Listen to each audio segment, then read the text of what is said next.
You remember the game that caused so much fuss in 2015? It wasn't Arkham Knight, it wasn't Battlefront, it even wasn't Fallout 4. It was the game by the Polish developer Destructive Creations called Hatred.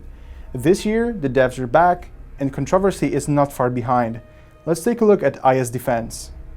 It all started innocently with the team from Destructive Creations wanting to participate in a Polish game jam. They wanted to make a game in which players would be shooting targets with a stationary gun. And if you're thinking of Beachhead right now, you are correct. The devs didn't make it to the game jam, but the idea didn't die. The anonymous targets became terrorists from the Islamic State who want to bring Europe to its knees, and as players we are the last line of defense on the old continent. IS Defense won't be as complex as Hatred was. In fact, the game started to take shape thanks to an editor that's going to be released for Hatred very soon. In other words, the game is a mod to Hatred that was then taken out of the in-game editor and developed further as an individual project.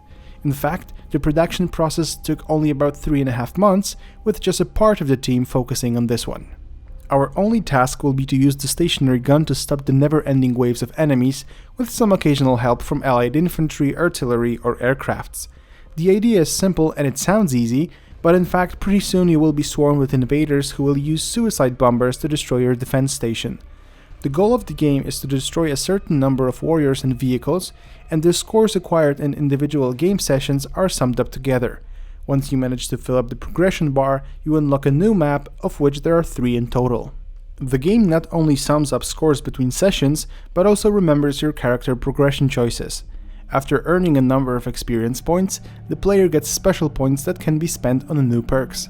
These require various amounts of points, but even the cheapest ones can significantly increase your chances against the enemy. However, IS Defense has a surprise for you here. The game adjusts the difficulty level accordingly with the skills you unlock, so if you bought some perks, you can expect to see more enemy activity than at the beginning of the session. The creators say that it's not the idea to sell the game based only on controversy. They claim that what they do is similar to modern games. You have terrorists and you have to kill those virtual terrorists. The only difference for them is that they gave these terrorists a name and clearly presented their real flag.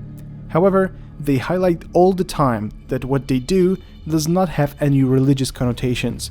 Never are the enemies referred to as Muslims or Islamic people.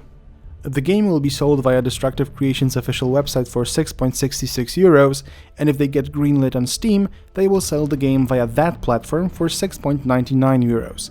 The game is basically ready, and the only thing to do is to eliminate the occasional bugs. This might not be a game for you, but if you're looking for something to pass time with, you might want to check it out after release. So this is a small game that might cause huge argument in the media this year.